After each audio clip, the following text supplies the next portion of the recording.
नमस्कार बच्चों, Isha classes online education में आपका एक बार फिर से स्वागत है। देखिए बच्चों, 12th क्लास आरबीएसई बोर्ड के अंदर हम लोग 15वां चैप्टर जिसका नाम है तौलिए एकांकी, इसे हम लोग पढ़ रहे थे। इससे पहले वाला जो वीडियो था उसके अंदर आप लोगों ने उपेंद्र नाथ अश्क जी का जीवन परिचय और उनका साहित्यिक परिचय आप लोगों ने बहुत अच्छे से सीखा है। साथ ही इस नाटक या एकांकी के जो 6 तत्व होते हैं उनके बारे में भी हम लोगों ने वर्णन किया था। तो चलिए आज हम लोग इस चैप्टर को आगे बढ़ाते हुए और पढ़ते हैं। तो देखिए बच्चों, जब भी कहानी या नाटक होते हैं तो उसके 6 तत्व होते ही हैं, जिसमें सबसे पहले कथानक होता है जिसका वर्णन हम लोग पिछले वीडियो में कर चुके हैं। फिर पात्र या चरित्र चित्रण होता है। जब भी एकांकी नाटक कहानी का कोई चैप्टर होगा तो उसमें चरित्रों का चित्रण अर्थात चारित्रिक विशेषताएं आपसे पूछी जाएंगी। तो इस चैप्टर के अंदर भी जो जो कैरेक्टर आपके सामने आने वाले, तो मुख्य कैरेक्टर जो हैं मधु और बसंत हैं, साथ में मंगला एक नौकरानी है, और सुर्रो और चिंती जो है वो मधु की कॉलेज की उसकी फ्रेंड हैं, मित्र हैं। साथ ही ऊशी और निम्मो और मदन, ऐसे 3 नाम और आते हैं। तो देखिए, कुछ पात्र ऐसे होते हैं जो डायलॉग बोलते हुए नजर आएंगे और कुछ पात्र ऐसे होते हैं जिनका केवल नाम भर आता है। तो दोनों ही तरह के पात्र होते हैं। तो मेन तो यहाँ मधु और बसंत है जिनकी चारित्रिक विशेषताएं आपसे एग्जाम में पूछी जा सकती है, तो उनका वर्णन भी हम लोग पढ़ते हुए चलेंगे। फिर देश काल या वातावरण आता है, यानी कि ये जो घटना घट रही है ये कहाँ की है, ये किस स्थान की है, समय की है, तो वो देश काल या वातावरण होता है। तो ये दिल्ली के अंदर की घटना है, वहाँ मधु और बसंत रहते हैं, और जो बसंत है एक फर्म के अंदर काम करता है, मैनेजर है, ठीक है, मध्यम वर्गीय परिवार की कहानी है। लेकिन जो मधु है वो एक ऐसे परिवार में पली बढ़ी है जहां सभ्यता और शिष्टाचार का बहुत ज़्यादा दिखावा किया जाता है, और जब मधु का विवाह बसंत के साथ हो जाता है तो वहाँ वह अपने तरीके से उस घर के अंदर अपने नियम और सिद्धांत बनाती है, और जिसकी वजह से मधु और बसंत के बीच में जो है हमेशा खटपट बनी रहती है। उनके रिश्तों के बीच में वो प्रेम भाव नहीं बन पाता है जो एक पति पत्नी के बीच में होना चाहिए। तो देखिए, यहाँ आप लोगों को बहुत सी चीज़ें सीखने को मिलने वाली है। फिर इस कहानी का उद्देश्य क्या है, इस कहानी यानी जो एकांकी है इसका उद्देश्य क्या है? उद्देश्य यही है कि सभ्यता और शिष्टाचार के नाम पर हमें दिखावा नहीं करना चाहिए। ये जरूरी है कि हमें स्वच्छता, शिष्टाचार, सभ्यता से, साफ सफाई से रहना चाहिए, किंतु इसका तात्पर्य यह कदापि नहीं है कि इसे अपनी एक सनक बनाया जाए, एक जिद बनाया जाए और इसमें इतने पागल हो जाएं कि हम अपने रिश्तों की जो अहमियत है वो ही भूल जाएं। ठीक है, तो कई बार कुछ स्त्रियां ऐसी होती है जो अपने आप को उच्च कुलीन, उच्च घराने की दिखाने के लिए कई तरह का दिखावा करती हैं, और उनके उस दिखावटीपन से, उस कृत्रिमता से उस परिवार के अंदर जो रिश्तों की घनिष्ठता होती है वो कमजोर हो जाती है, क्योंकि वो अपने आप को तो बड़ी सभ्य और शिक्षित समझती है, और घर के और लोगों को क्या समझती है, वो एक तरह से सोचती है कि ये जाहिल है, गंवार हैं, और इसलिए उनमें कहा सुनी होती रहती है। तो ध्यान रखिएगा बच्चों, इस कहानी से हमें बहुत कुछ शिक्षा भी मिलने वाली है कि जब भी जो 2 लोग होते हैं उनके साथ में जब उनका विवाह होता है तो दोनों का सामाजिक जो स्तर होता है वो दोनों का अलग अलग होता है। दोनों के जो माँ बाप होते हैं उनका सामाजिक स्तर भी अलग अलग होता है, उनकी शिक्षा भी अलग अलग होती है, इसलिए उनकी जो व्यवहार होता है, जो सोच होती है, जो आदतें होती हैं, वो काफ़ी हद तक दोनों में काफ़ी बड़ा अंतर देखने को मिल सकता है। इसलिए जब भी 2 लोगों के बीच में विवाह होता है और विवाह होने के बाद में उनका रिश्ता हमेशा के लिए बना रहे, चला रहे, इसके लिए जरूरी है कि पति और पत्नी को दोनों को एक दूसरे की भावनाओं और विचारों की कद्र करते हुए सामंजस्य रखना चाहिए, जीवन में एडजस्टमेंट रखना चाहिए। ये नहीं है कि मैं तो सभ्यता, शिष्टाचार, सफाई पसंदगी है और ये जो आदमी है ये तो गंवार है, मूर्ख है, इसको तो सलीका ही नहीं है, इतना समझा दिया समझ में नहीं आता है। तो जब ऐसी छोटी छोटी बातों को लेकर के कहा सुनी आरंभ हो जाती है तो एक समय ऐसा भी आता है कि वो रिश्ते टूट जाते हैं। इसलिए हमारे आज इस दौर में देखा जाए तो बहुत से परिवार जो है आपको बिखरते हुए नजर आते हैं। तो इन्हीं मुद्दों को समेटे हुए है इस कहानी का, एकांकी का जो उद्देश्य है वो यही है कि साफ सफाई और स्वच्छता रखनी जरूरी है, रखनी भी चाहिए, किंतु उसे कभी अपनी मानक नहीं बनाना चाहिए। तो देखिए अभी मैं आप लोगों के सामने ये पूरा मंच जो है वो खोलने वाला हूं, क्योंकि ये एक नाटक है, एकांकी है। इसके अंदर जो डायलॉग है वो हम लोग बोलते हुए चलेंगे। तो सबसे पहले तो ध्यान रखिएगा कि नाटक या एकांकी कभी भी पढ़ने की विधा नहीं होती है, बल्कि नाटक करने की विधा होती है। उसको अभिनय करके और उसे पढ़ा जाना चाहिए। तो कोशिश करता हूं मैं आप लोगों को समझाने की इसी तरीके से, लेकिन सबसे पहले मैं आप लोगों को इसकी जो भूमिका है वो आपके सामने बता देता हूं। तो आप सभी अपनी बुक निकाल लीजिए। 15 नंबर का अध्याय, चैप्टर, पार्ट हम लोग पढ़ रहे हैं तौलिए एकांकी, और 71 नंबर पेज पर, 71 नंबर पेज पर है। इसकी शॉर्ट समरी आपको मैं अभी समझाने वाला हूं। पहले आपके सामने एक स्टेज बना रहा हूं, मंच बना रहा हूं कि कहां उसका घर की क्या स्थिति है। ठीक है, बसंत और मधु दोनों का विवाह हो गया है, और बसंत एक सामान्य मध्यम वर्गीय परिवार में पला बढ़ा है, जहां पर कभी तौर तरीके सलीके से वो व्यवस्थित ढंग से नहीं रहा है। किंतु दूसरी तरफ मधु है जो एक ऐसे परिवार में पली बढ़ी है जहां पर सभ्यता और शिष्टाचार के नियम गढ़े गए हैं, अपनाए गए हैं, तौर तरीके सिखाए गए हैं। और जब वो बसंत के साथ उसका विवाह होकर वो घर में आती है, तो वहाँ पर वो सभी काम के लिए, यानी कि घर के अंदर जितने भी लोग होते हैं उनके सबके लिए जो टावल होते हैं, तौलिए होते हैं, वो अलग अलग वो डिसाइड कर देती है। हाथ पोंछने के अलग, हजामत बनाने के अलग, रसोई में बर्तन मांजने के बाद हाथ पोंछने के अलग। ठीक है, तो इस तरह से कई तरह के तौलिए जो हैं इस एकांकी में दिखाए जाते हैं। लेकिन इसकी शुरुआत होती है कि जो बसंत है वो हजामत बना करके और उस तौलिए का इस्तेमाल कर लेता है जो हजामत के लिए उपयोग में नहीं लिया जाता। समझ में नहीं आए? यानी हजामत के लिए जिस तौलिए को इस्तेमाल में लेना चाहिए था, उस तौलिए को बसंत अपने इस्तेमाल में नहीं लेता है, बल्कि कोई दूसरा तौलिया वो ले लेता है। ठीक है, और इस बात से जो मधु है वो नाराज हो जाती है। उन दोनों के बीच में क्या होती है, टकराहट होती है, बातचीत बढ़ जाती है, इतनी बढ़ जाती है कि जो मधु है वो अपने मायके जाने की धमकी दे देती है, मायके जाने के लिए। तभी जो बसंत है उसकी कंपनी का जो बॉस है उसका फ़ोन आता है और उसे बनारस जाने के लिए कहता है, और वह बनारस चला जाता है 2 महीने के लिए। इस बीच मधु और बसंत की बहुत कम बात होती है। तो मधु ये सोचती है कि जो बसंत है वो नाराज होकर के चला गया है मेरे व्यवहार से, अब मैं उनके साथ ऐसा व्यवहार नहीं करूंगी। उसी दौरान जो है मधु की दो सहेलियां हैं, सुर्रो और चिंती, वो कॉलेज की सहेलियां हैं, वो आती हैं। उनके साथ में वो अपना व्यवहार बदलने की कोशिश करती दिखाती है। उनके साथ बिस्तर पर बैठकर ही चाय भी पीती है, वो सारी चीज़ें देखती है। अपनी नौकरानी मंगला से भी बात करती रहती है। ठीक है, और 2 महीने के बाद जब बसंत वहाँ वापस लौट कर आता है तो उसके साथ भी वो वैसा ही व्यवहार दिखाती है। किंतु जैसे ही वो मधु कहती है ठीक है तुम हाथ मुंह धो लो, नहा लो, फिर मैं तुम्हारे लिए चाय बना लाती हूँ। और जब वो बसंत हाथ मुंह धोकर बाहर आता है तो उसी टावल का इस्तेमाल कर लेता है कुछ देर पहले जो उसकी सहेलियाँ हाथ पोंछ करके गई थी, और इस विषय को लेकर के फिर दोनों में झगड़ा हो जाता है। इस तरह से ये एकांकी जो है आप लोगों को पढ़ने को मिलने वाली है। तो ये इसका छोटी सी समरी मैंने आप लोगों को सुनाई है, और इसके बीच में बहुत से क्वेश्चन आने वाले हैं, बहुत सी बातें आने वाली है, क्योंकि जो नाटक एकांकी के चैप्टर होते हैं बच्चों, उनके अंदर जो संवाद होते हैं उनसे संबंधित प्रश्न पूछे जाते हैं कि ये किसने किससे कब कहे, ये किसने किसके किस आशय से कहे। तो इस तरह की कई बातें आपसे पूछी जाएंगी, तो वो मैं अंडरलाइन करवाता रहूँगा। इसलिए आप पेन पेंसिल जो भी है आप साथ रखें, कान में लीड लगा के रखें, और मैं रीडिंग करता चल रहा हूँ। शुरू में देखिए, पर्दा बसंत के ड्राइंग रूम में उठता है। तो ध्यान रखिएगा, जब भी स्टेज होता है तो स्टेज यानी कि आप देखिए मैं स्टेज बना रहा हूँ आपके सामने,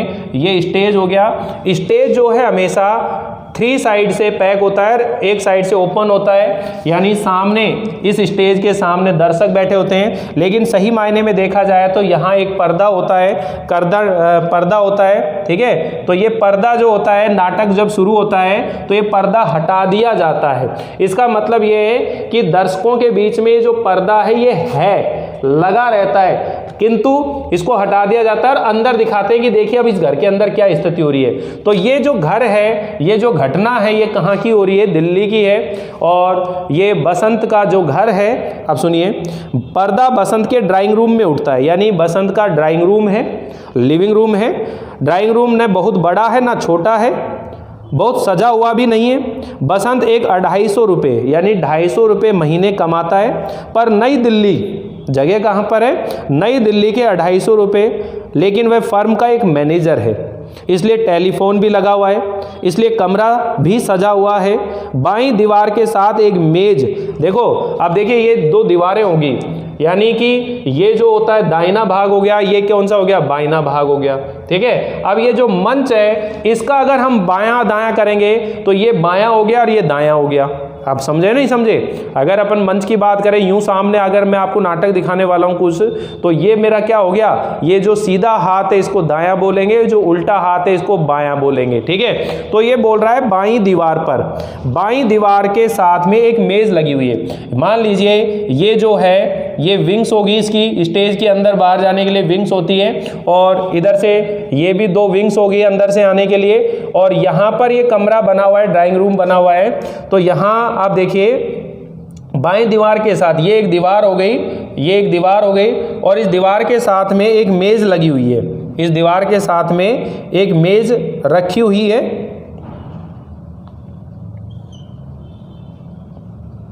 ये मेज रख दी अपन ने, उस पर कागज पत्रों के अतिरिक्त टेलीफोन भी रखा है, यानी कि यहाँ पर कुछ ये पन्ने रखे हुए हैं, कागज पत्र, और ये एक तरह से टेलीफोन रखा हुआ है यहाँ पर, ठीक। आगे सुनते चलिए। मेज के इधर एक दरवाजा है, यानी मेज जो दीवार के पास लगी है, यहीं पर एक क्या है? दरवाजा लगा हुआ है, ठीक। ये दरवाजा हो गया जो अंदर कमरे में जाता है, अंदर की तरफ जाता है, कमरा हो गया। मेज के उस और कोने में एक अंगीठी रखी है, ये जो मेज है इसके इधर की साइड में एक अंगीठी रखी हुई है, दूसरी तरफ आ गया, ठीक है। यहाँ पर एक अंगीठी जिससे हाथ तापते हैं, अंगीठी रखी हुई है, किंतु आग शायद इसमें नहीं जलती, क्योंकि अंगीठी का कपड़ा अत्यंत सुंदर है, उस पर सजावट की चीज़ें भी रखी हुई है, वैसी ही जैसे मध्यम वर्गीय घरों में होती है, लेकिन वो बिखरी हुई नहीं है, करीने से लगी हुई है, बिल्कुल सरीके से रखी हुई है। 2 पीतल के गुलदान दूसरी वस्तुओं के अतिरिक्त अंगीठी के दोनों कोनों पर रखे हुए हैं।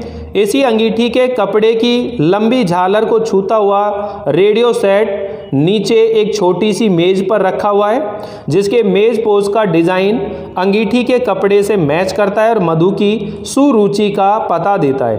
अंगीठी के ऊपर दीवार पर एक कैलेंडर लटका हुआ है, यानी ये जो अंगीठी यहाँ रखी हुई है और यहाँ सामने जो दीवार है यहाँ पर एक कैलेंडर लटका हुआ है, और ये कैलेंडर को जब देखते हैं तो कैलेंडर को जब देखते हैं तो पता लगता है ये नवंबर का महीना है, ठीक है।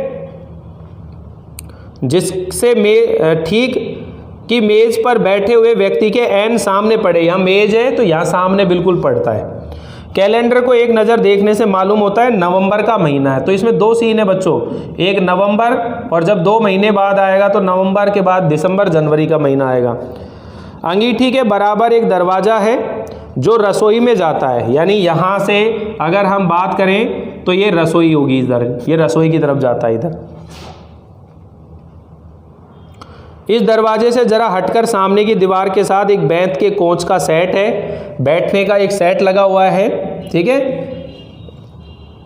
इसके आगे एक तिपाई पड़ी है, सेट की गद्दियां सुंदर और सुरुचिपूर्ण है और तिपाई का कवर अंगीठी के कवर से मैच करता है। तिपाई मतलब बैठने के सामने जो लगाते हैं अपन, इस तरह से।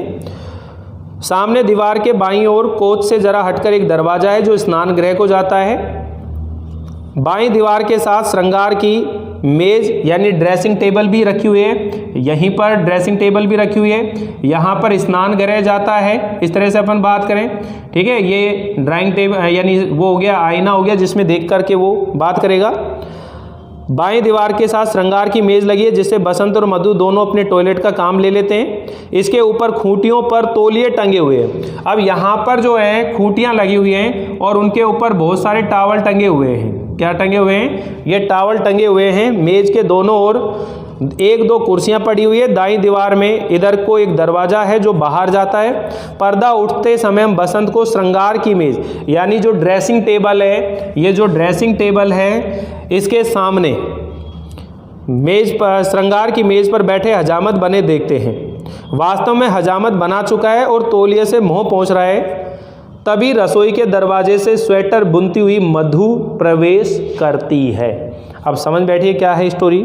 यानी बसंत हजामत बना चुका है, मेज पर आकर बैठ गया है वो, और टॉवल से अपना फेस, अपना मुंह जो है वो पोंछता है। तभी रसोई से मधु स्वेटर बुनती हुई आ रही है। ठीक है, अब आते उसने देख लिया एक टॉवल, उसने मदन का टॉवल इस्तेमाल कर लिया। क्या कह रही है? ये फिर आपने मदन का तौलिया उठा लिया। मैं कहती हूं आप, अब जो बसंत है वो अपना मुंह पोंछते पोंछते रुक जाता है। ये क्या बला आ गई भाई, श्रीमती जी सीधे सीधे तनती हुई आ गई, ये क्या है? कितनी बार समझाया मदन का तौलिया इस्तेमाल कर रहे हो, ये फिर तुमने मदन का तौलिया इस्तेमाल कर लिया। वहीं की वहीं रुक गया बसंत। ठीक है, ओह ये कमबख्त तौलिए, मुझे ध्यान ही नहीं रहता है। बात यह है कि मैं मदन के तौलिए छोटे हैं और हजामत के, फिर मधु चिढ़ गई, और हजामत के तौलिए कैसे हैं जी? जरा आंख खोलकर देखिए, हजामत के तौलिए कितने रंगीन हैं।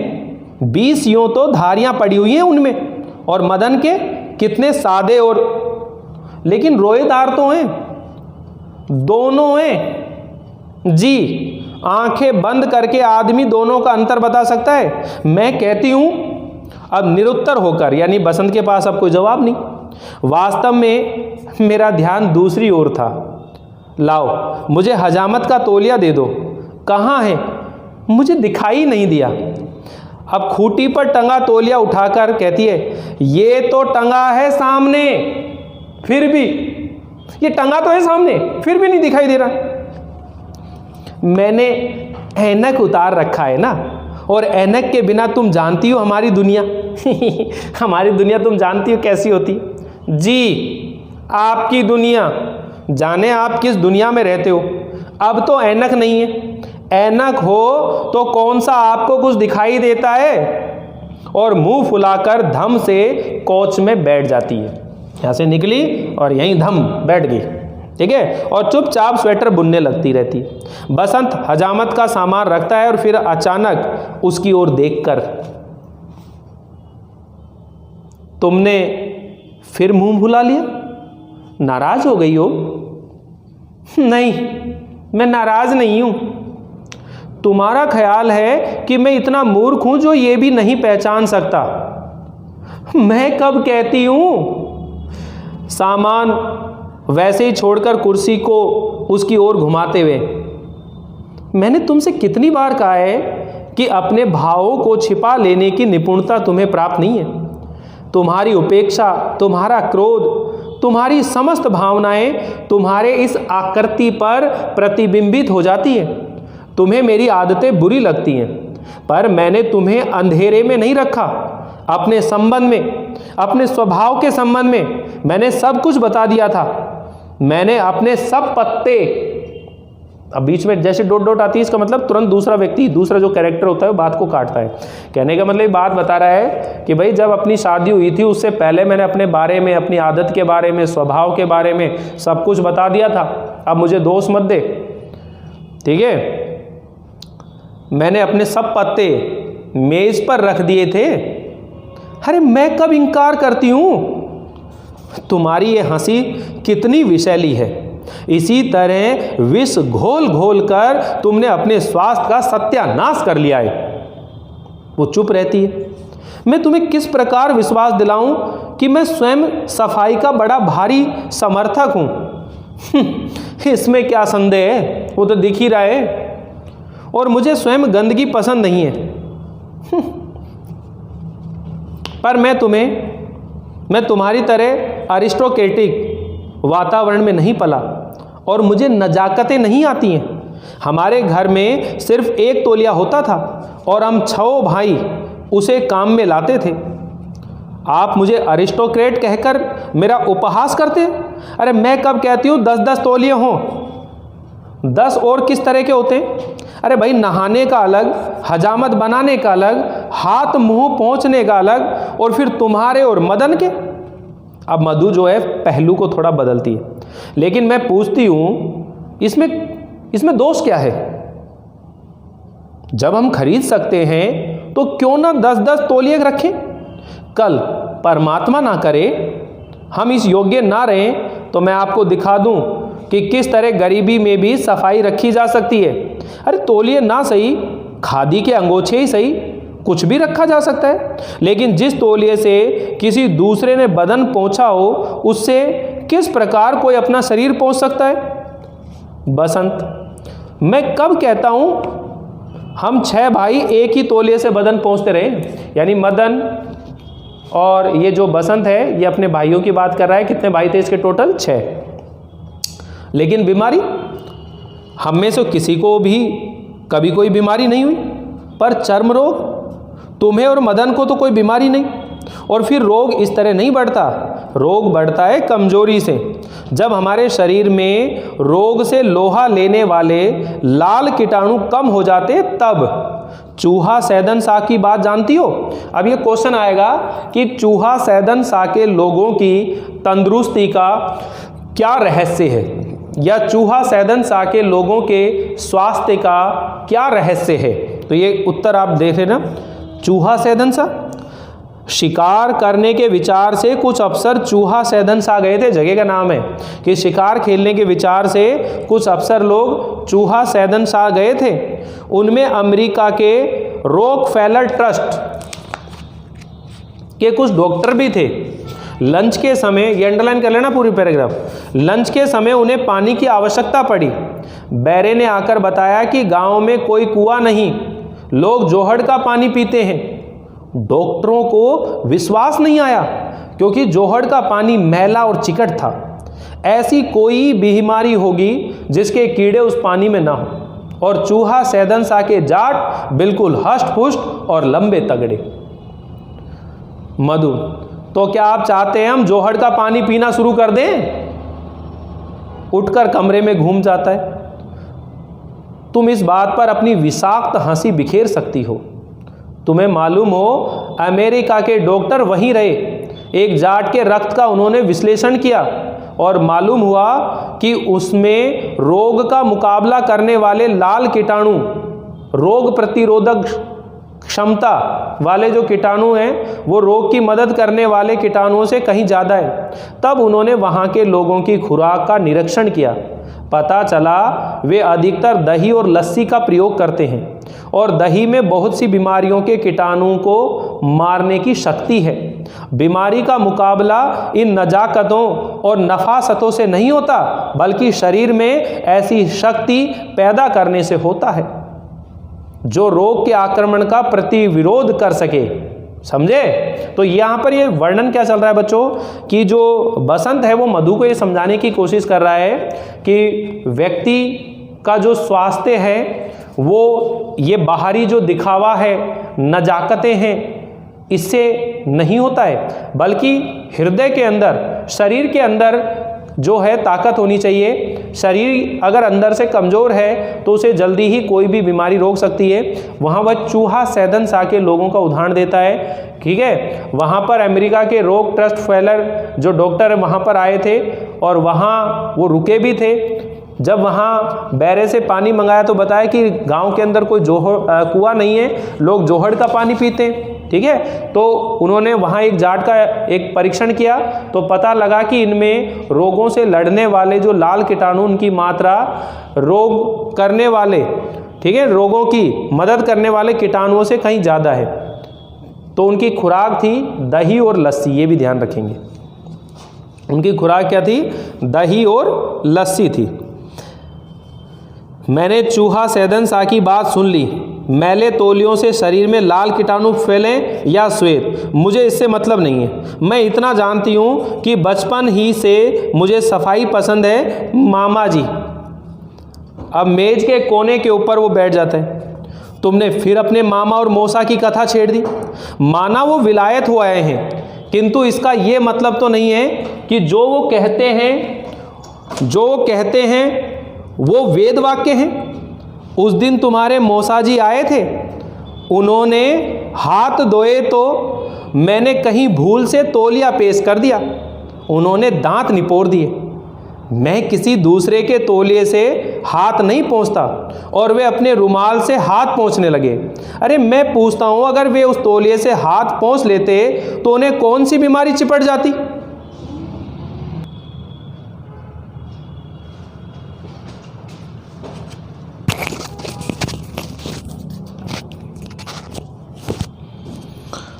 तो देखिए यहाँ मामा जी का जिक्र आया है, और जैसे ही जिक्र आया तो कह रहे तुम्हारे मामा जी, उस दिन मैं तुम्हारे मामा जी के वहाँ गया था तो उन्होंने तो अपने दांत बिल्कुल निपोड़ दिए। अब वो क्या कह रहे हैं, वापस एक बार सुन लीजिए, इसको मैं समझा रहा हूँ क्योंकि ये एक क्वेश्चन के रूप में आपसे पूछा जाएगा बच्चों। जैसे वो मामा जी का वर्णन आता है, कहता है कि फिर तुमने अपने मामा और मौसा जी की कथा छेड़ दी। अरे माना कि वो विलायत हो आए हैं, किंतु इसका मतलब ये तो नहीं है कि जो वो कहते हैं वो वेद वाक्य। उस दिन तुम्हारे मौसा जी आए थे, उन्होंने हाथ धोए तो मैंने कहीं भूल से तौलिया पेश कर दिया, उन्होंने दांत निपोड़ दिए। मैं किसी दूसरे के तौलिए से हाथ नहीं पोंछता और वे अपने रुमाल से हाथ पोंछने लगे। मैं पूछता हूँ, अगर वे उस तौलिए से हाथ पोंछ लेते तो उन्हें कौन सी बीमारी चिमट जाती? अब ये तो, और तुम्हारे मामा जी, तुम्हारे जाने के एक दिन बाद मैं उनके यहाँ गया था, रात को वहीं रुका था। दूसरे दिन मुझे सीधे दफ्तर आना था। कहने लगे हजामत यहीं बना लो। मैंने कहा मैं एक दिन छोड़कर हजामत बनाता हूँ, मुझे कोई ऐसी ज़रूरत नहीं है। जब उन्होंने अनुरोध किया तो मैंने कहा अच्छा बना लेता हूँ। तब वे एक निकृष्ट सा, एक घटिया सा रेजर लेकर आए और कहने लगे मैं अपने रेजर से किसी दूसरे को हजामत नहीं बनाने देता, इसलिए मैंने मेहमानों के लिए दूसरा रेजर रख छोड़ा है। क्रोध के मारे मेरा रक्त खोल उठा। अपने आप को रोक कर मैंने केवल इतना ही कहा रहने दीजिए, मैं घर जाकर सेव कर लूँगा। मामा जी, इस पर शायद उन्हें महसूस हुआ कि मुझे उनकी बात बुरी लगी और उन्होंने मुझे अपने ही रेजर से हजामत बनाने पर विवश कर दिया। किंतु मेरे हजामत बनाने के बाद मेरे सामने ब्लेड उन्होंने लॉन में फेंक दिया और नौकर से कहा कि रेजर को स्टेरलाइज कर लाइए। मामा जी, तो कहने का मतलब क्या है कि ये क्वेश्चन आएगा कि हजामत बनाने के बाद मामा जी ने क्या व्यवहार किया, रेजर का क्या उपयोग किया? तो उन्होंने कहा कि जो रेजर है वो लॉन में फेंक दिया और जो रेजर है उसको नौकर से कहा कि भाई इसको स्टेरलाइज कर लाइए। मैं कहती हूँ आप उनके स्वभाव से परिचित नहीं हैं, आपको बुरा लगता है। स्वच्छता की भावना भी काव्य और कला की ही भांति है। बसंत आवेग में क्यों काव्य और कला को अपनी इस घृणा में घसीटती हो? तुम्हारे ऐसे वातावरण में पले हुए सब लोगों की नफासत में नफरत की भावना काम करती है। शरीर से, गंदगी से, जीवन से नफरत की बात। अब मधु चुप रहती है, दोनों में तनातनी शुरू हो गई है, दोनों में फाइटिंग शुरू हो गई है, डिशुम डिशुम। अब देखो बसंत क्या कह रहे हैं, और मुझे जीवन से घृणा नहीं, मुझे शरीर से भी घृणा नहीं, और मैं सच कह दूं मुझे गंदगी से भी घृणा नहीं है। अरे गंदगी से कब तक बचोगे? अगर हम काम करने वाले लोग अगर थोड़ी बहुत गंदगियों को ऐसे देखते रहेंगे तो हम कहीं काम ही नहीं कर पाएंगे।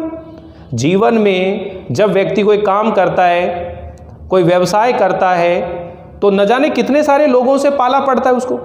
अगर वो इसी तरह अपने जीवन में ये सोचता रहे कि मैं हमेशा गंदगी से बचा रहूं, तो कैसे बच सकता है, कैसे कोई काम कर सकता है? लेकिन मधु का नज़रिया अलग तरह का था, बसंत का दृष्टिकोण थोड़ा अलग तरह का है, तो उन दोनों की बातें यहाँ पर चल रही हैं।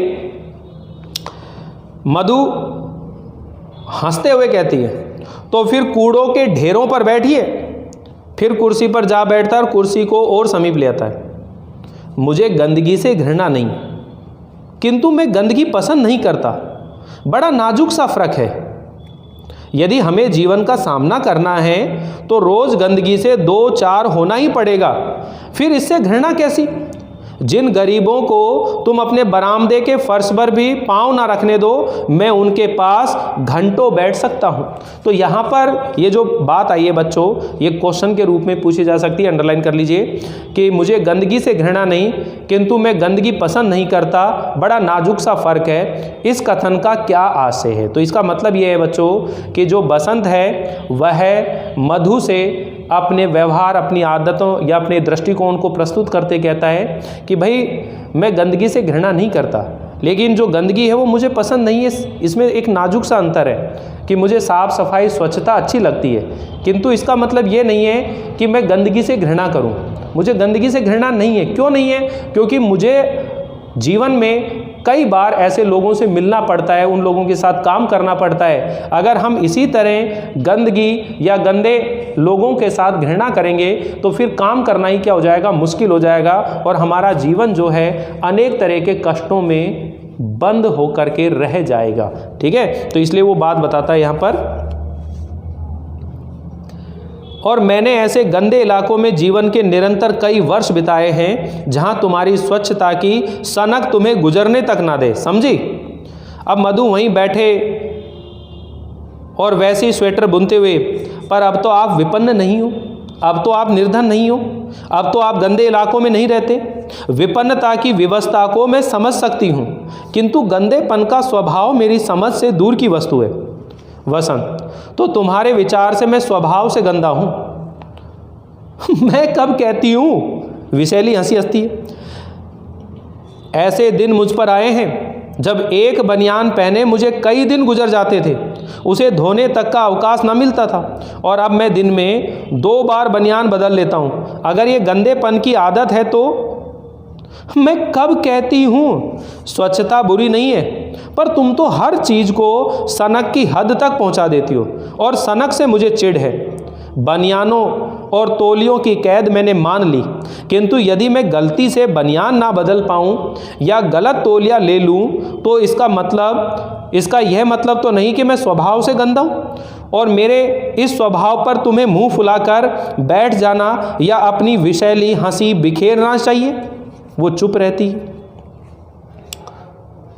तुमने अपने आप को इन मिथ्या बंधनों में इतना जकड़ लिया है कि मेरा जरा सा खुलापन भी तुम्हें अखरता है।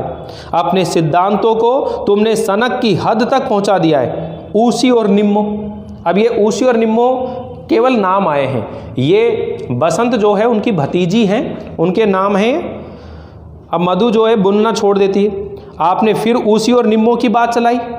ऊसी और निम्मो कल मिल गई बाजार में, मैंने पूछा निम्मो आई नहीं तुम इतने दिनों से? कहने लगी हमको चची से डर लगता है। उसी विशेली हंसी के साथ वो हंसती है, मैं उन्हें खा जो जाती हूँ। अरे खाओगी तो तुम क्या, पर वे बच्चियां हैं। बच्चियां,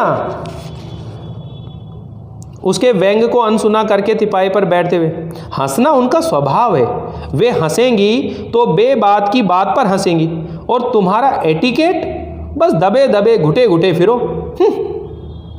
अरे जो आदमी जी भरकर खा पी नहीं सकता, हंसा नहीं सकता, वह जीवन में कर ही क्या सकता है? चिंताओं और आपत्तियों के बंधन नहीं क्या कम है जो जीवन को शिष्टाचार की बेड़ियों से जकड़ दिया जाए? ये ना करो, वो ना करो, ऐसे ना बोलो, वैसे ना बोलो। अरे इन आदेशों का कहीं अंत भी है?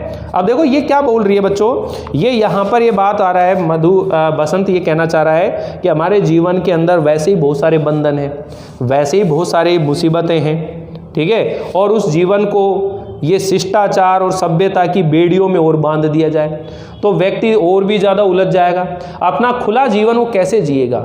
एक आज़ाद पंछी की तरह वो अपना जीवन कैसे जिएगा? इससे पहले आप लोगों ने जो निबंध वो पढ़ा था, यात्रा वृत्तात्मक निबंध, जिसका नाम था ठेले पर हिमालय, वहाँ पर भी बताया कि व्यक्ति अपने जीवन के अंदर बस बंधनों में बंध कर रह जाता है, अपने जीवन में खुशी और आनंद को कभी वो प्राप्त नहीं कर पाता है, ठीक है ना।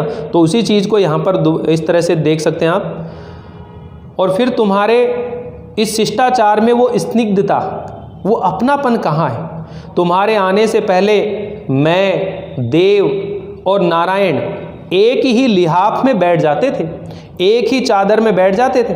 जरा कल्पना तो करो, सर्दियों की सुबह या शाम एक ही चारपाई पर, एक ही रजाई घुटनों पर ओढ़े 4-5 मित्र बैठे, गप्पे चल रही हैं, सुख दुख की बातें हो रही हैं, वहीं पर चाय आ जाती है, साथ साथ बातें होती हैं, साथ साथ चुस्कियां लगती हैं।